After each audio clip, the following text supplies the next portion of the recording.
How's this for a view? This is the high life in Santa Fe. We're inside the Klein residence in the hills not far from the city. There are all kinds of vistas and all kinds of lifestyles in this country. A sampling now from Anthony Mason and Mark Strassman. When the Woolworth skyscraper opened in Lower Manhattan just over a century ago, it was the tallest building in the world. Now, the neo-Gothic tower Frank Woolworth built as a temple to the five and dime is about to become condos for the 1%. What we intend to do is to make these into 34 residential, really magnificent condominiums. Ken Horn is president of Alchemy Properties, which is developing the top 30 floors. Every single unit in the Woolworth building will have remarkable views of Manhattan. And there aren't that many properties in New York where the view is framed by something as spectacular as the terracotta that we have here. What does the luxury customer who will buy in a building like this want? The best kitchen you can imagine, the most spectacular bathrooms. These are going to be spectacular pieces of art. The interiors of the Woolworth condominiums are being designed by Thierry Despont, who's also working on the Ritz Hotel in Paris. Do you think it's important for your potential buyers that you have an interior designer? Yes. Many of our buyers are going to know who Terry is. What is an apartment in this building going to cost me? We haven't quite determined yet. Give me a ballpark. We haven't quite determined yet.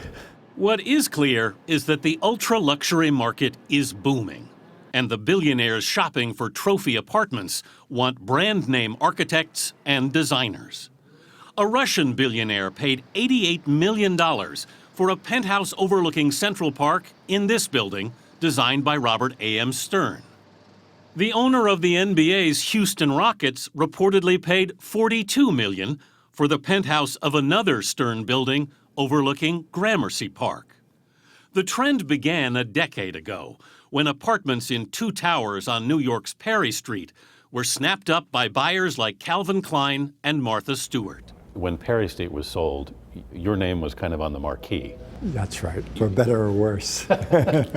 That really kind of got the apartment market going in New York. The architect, the Pritzker Prize-winning Richard Meier, is now working on a new high-end project on the ocean in Miami Beach. So this is the hotel here? Yes, And this is is the apartment building. Okay. The complex is called the Surf Club.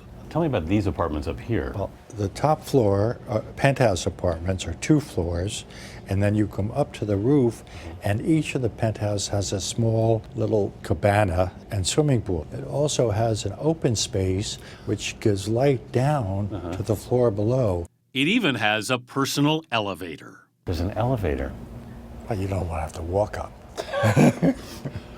The price, $35 million. There's a certain branding that goes into it. Sometimes the developer asks people if they want to come to the office so I can explain to them what it is they're getting. It's a little bit like meeting the artist of the painting. Yes, that's right.